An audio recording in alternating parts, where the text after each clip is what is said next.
Hello,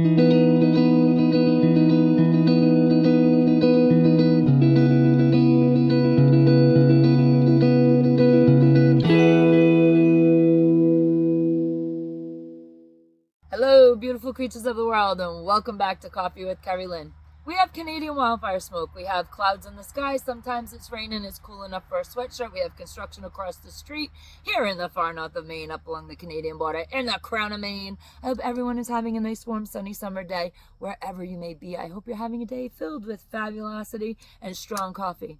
Because if you got that dirty, weak dishwater coffee in your cup, you go pitch that out right now. You are going to need a good strong cup of coffee to get through today's show as we once again revisit the Conjuring House. This is part 3. Ladies and gentlemen, guys and ghouls, Jaquline Nunez, owner of the Conjuring House, is giving us a franchise here on my channel.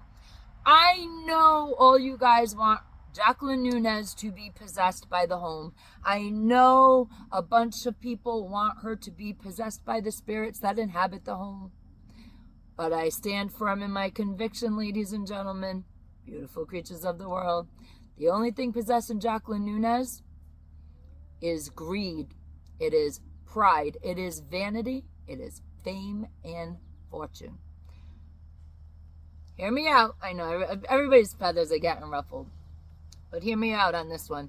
While Jaquline Nunez is posting to the Conjuring House Facebook page lunatic rants, rages, ravings, nonsense gobbledygook,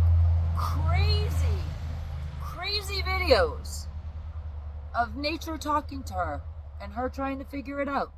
She's talking about aliens. She's talking about NASA. She's talking about all kinds of wild and wacky things. Just go to the Conjuring House Facebook page and you too can see what I'm talking about. Maybe because Jaquline Nunez is also periodically altering those posts. She is editing those posts. She is adding things. She is subtracting things. The other day she was talking about wasps, meaning the Anglo-Saxon Puritans that came from England to Massachusetts. It's wild. It's wild. She is going after and attacking one of Rhode Island's most famous paranormal investigators, Jason Hawes. But not only is she attacking him and slandering him, she's also going after his daughter, Satori Hawes, and her fiance, Cody, who also worked at the Conjuring House for Jaquline Nunez. You see, ladies and gentlemen, beautiful creatures of the world, we cannot forget Jaquline Nunez's roots. She is a real estate developer that lives in Boston, Massachusetts. She does not live on the property at the Conjuring House. She purchased the Conjuring House as a business. She purchased the Conjuring House from Jen and Corey Heinzen. I know I screwed up your last name, and I do apologize, my fellow Mainer friends. They live somewhere in Maine. She purchased the Conjuring House from Jen and Corey in a very dirty, underhanded way. She is not only a real estate developer out of Boston, but she is a trained lawyer. Guys and ghouls, she went to law school. She does not practice law, but she has been trained in law. She saw an opportunity when the Conjuring House went up for sale in 2022. And she was determined, come hell or high water, that she would own the Conjuring House, no matter what it took. She needed the funding. So she put a lien on the Conjuring House so that Corey and Jen could not sell it to anybody else but her until she came up with the funding to proceed with the sale of just over $1.5 million. Now you see, Jaquline Nunez was probably sitting up in Boston. She saw the piece of real estate go up for sale, and she wanted a payday. She wanted to cash in on the fame and fortune of the Conjuring House, plain and simple. Jaquline Nunez wanted to bring in the bucks. And this is where the woman is crazy like a fox. I don't think that Jaquline Nunez factored in the fact that all the TV shows have been through the place.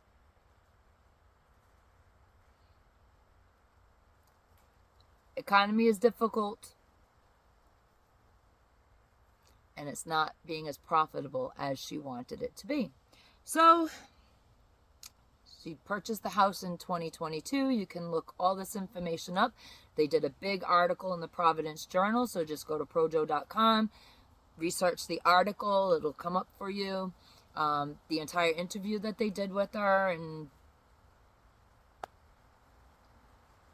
I think things started on an economic slide. And it was not until after the barn on the property burnt down in December 2023 that Jackie's shenanigans began. It was going to be an event venue, ladies and gentlemen. Beautiful creatures of the world. I guess you could go there, have a banquet, get married, get engaged, whatever it is. You can utilize the barn on the property and have an event. And the barn burnt down, and that was a business aspect off the table. Right then and there, as January and February proceeded, now she had a little problem with that barn, and I'm going to tell you what that problem is. That problem was Satori Hawes, the daughter of Jason Hawes, and her fiance Cody, who also worked at the Conjuring House for Jaquline Nunez, had property in that barn. Property which turns out, although the barn was insured, the property inside of the barn, according to Jaquline Nunez, allegedly, because she's suing everybody these days, was not covered by her insurance. So as Satori and Cody kind of pressed for when they were going to get reimbursed for their losses, Jaquline Nunez started a campaign of wild texts, awful, disgusting, filthy texts, very abusive from boss to employee.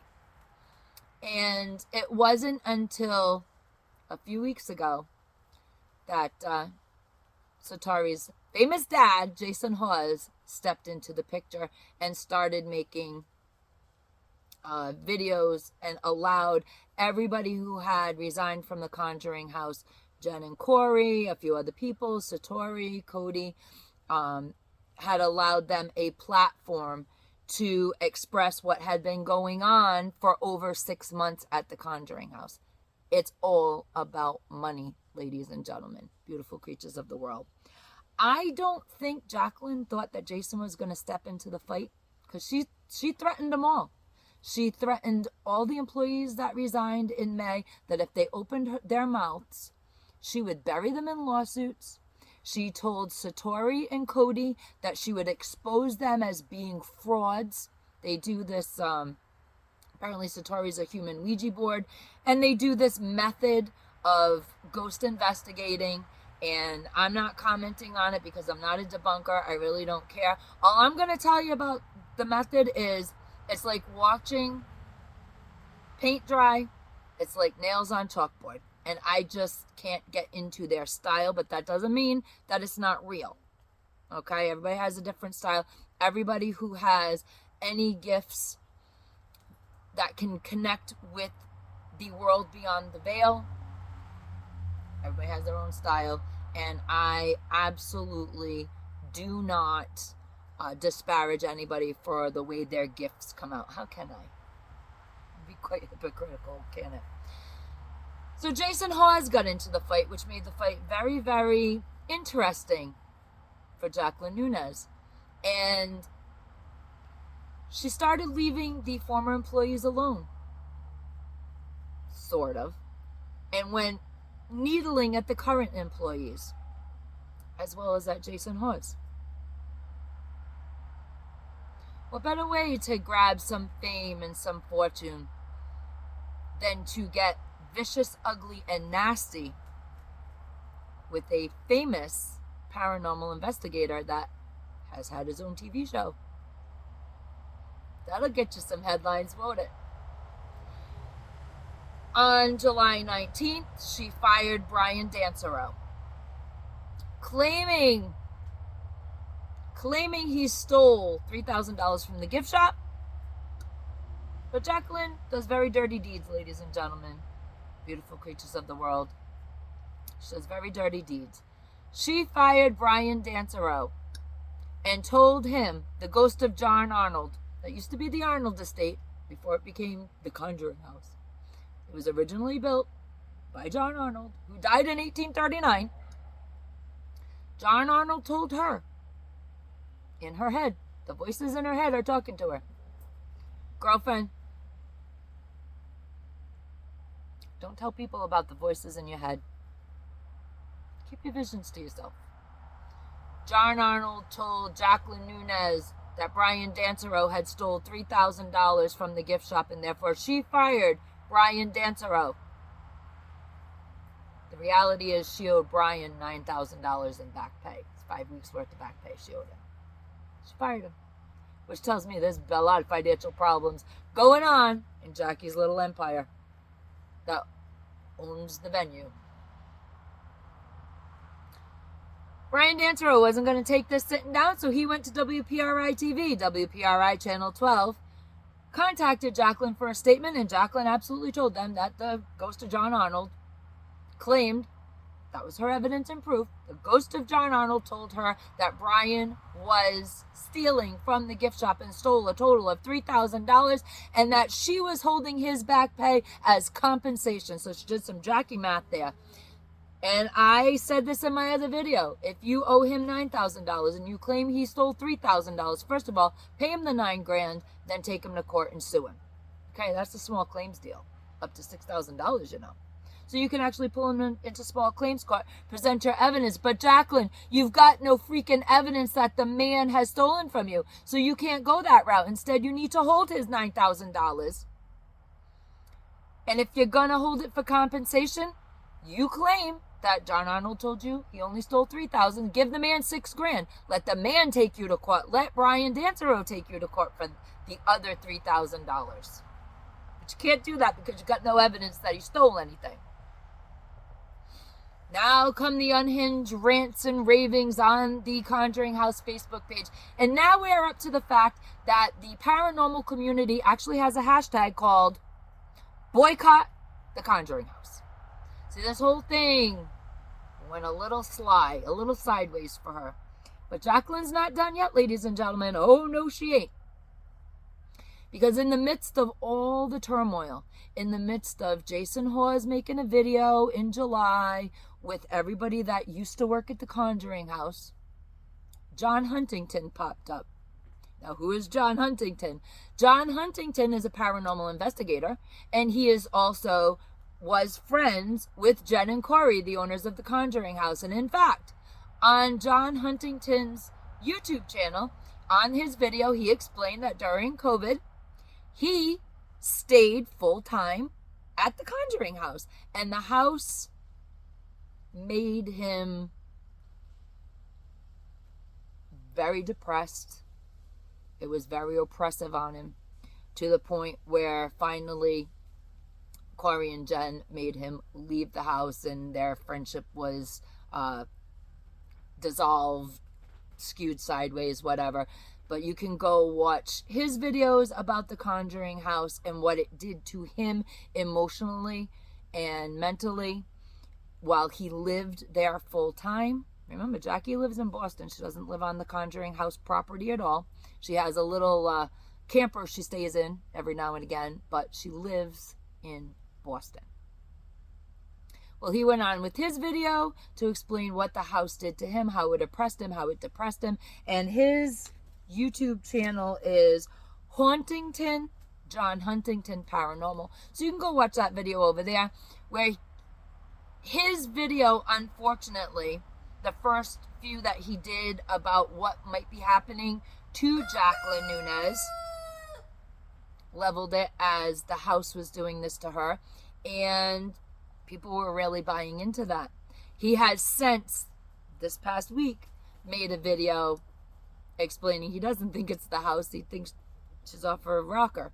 And this is all part of the plan, ladies and gentlemen, beautiful creatures of the world. This is going to get more crazy, more deranged, and more derailed before it gets better.